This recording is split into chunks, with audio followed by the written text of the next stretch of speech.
สบายดีพ่อพี่น้องมื้อนี้เราจะพามาขุดจีนายเนาะหากินตามธรรมชาติข่อยแรกแห่งหมานเพิ่นว่าขุดโดยเชี่ยวชาญเพิ่นเนาะนางไข่โอ้ได้แล้วโอ้อยู่ตื้นๆนึงอะมันโอ้ไข่เต็มท้องเลยหั่นน่ะแต่ก็บ่ฮู้ดอกเนาะพี่น้องเนาะแต่ว่าได้กินบ่ละจึงสิฮู้โอ้ได้อีกแล้วตัวผู้นี่คนก็งามขุดก็ได้ตัวผู้อีกเนาะ ตัวที่3ได้มาอีกแล้วแม่ไข่เพิ่นว่าขุดไปเรื่อยๆพี่น้องอยู่ตื้นๆหน่อยดอกพี่น้องเอ้ย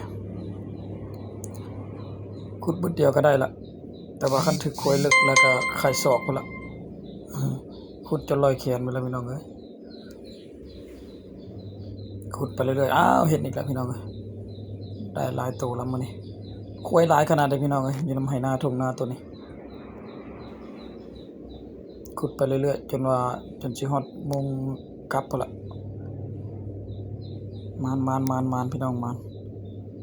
มาเจอเท่าเสียงเวอร์บาดนี้เท่าเสียงเวอร์กำลังขุดเพิ่นว่าถามเพิ่นว่าเมื่อยบ่เพิ่นว่าเมื่อยแต่ใจสู้เพิ่นว่ายังบ่เมื่อยปานใดเพิ่นก็ขุดจังใหญ่เลยบาดนี้เพิ่นเมื่อยแฮงหิวข้าวได้เท่าเสียงเวอร์เพิ่นย่างนำหน้าหมู่เด้อบาดนี้ตอนขุดก็ว่าเมื่อยแล้วตอนกลับก็แฮงเมื่อยพี่น้องมาฮอดเฮือนแล้วพี่น้องเฮาก็ได้มาเสียขี้เสียโขยออกนะเพื่อที่ทำการทอดแล้วสกะใส่แกงหน่อไม้นำเนาะพี่น้องเนาะ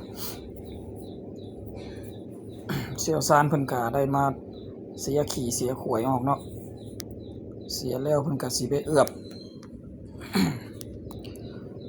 ไปเอือบแล้วเพิ่นก็ไปทอดแล้วก็มาควบใส่อันขนออีกหน่อยนึงเนาะนี่ตอนทอดเพิ่นหอมกุ่นเลยใบมะกี้หูดนำแซ่บๆพี่น้องแซ่บๆเรียบร้อยแล้วบาดนี้ตักขึ้นมาก็ไปใส่เครื่องปรุงอีกตื้มหน่อยนึงก็อร่อยแล้วพี่น้องเอ้ย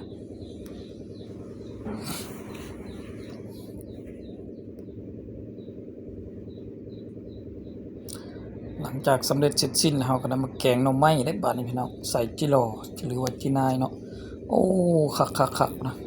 เป็นตาแซ่บหลายพี่น้องแกงหน่อไม้ใส่จิโร่ผักสะแงงผักขะนำเนาะ